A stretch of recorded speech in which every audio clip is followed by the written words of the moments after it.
जय जोहार संगवारी हो। आप मन के हमारे चैनल मनी छत्तीसगढ़ में बहुत बहुत स्वागत है। तो संगवारी हो, जैसे कि आप मला हमन वादा कर रहे हैं कि आप मला रोज हमारे छत्तीसगढ़ के अद्भुत ऐतिहासिक और प्राकृतिक जानकारी से अवगत कराबो। तो आज आप मन बर एक अद्भुत जानकारी लेकर आए संगवारी हो, जो की है हमारे छत्तीसगढ़ में सबसे ज्यादा कौन से क्षेत्र में वर्षा होती या कौन से जिला में वर्षा होती।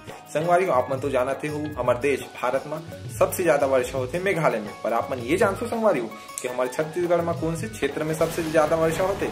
तो संगवारी हो, ओकर उत्तर आप मन पर मैं लेकर आऊँ। संगवारी हो, हमारे छत्तीसगढ़ में सबसे ज्यादा वर्षा होते अबूझमाड़ में, जो कि है नारायणपुर जिला में।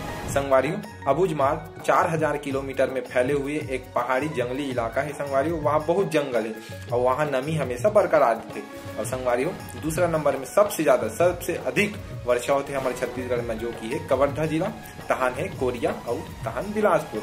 तो संगवारी हो, आप मुझे जानकारी कैसी लगी समझ कमेंट बॉक्स में बताओ। और अगर आप मन हमारे चैनल में नवा हो तो हमारे चैनल लाइक शेयर सब्सक्राइब करो और बेल आइकन प्रेस करे बर जन भूलो। बहुत बहुत धन्यवाद। जय जोहार, जय छत्तीसगढ़।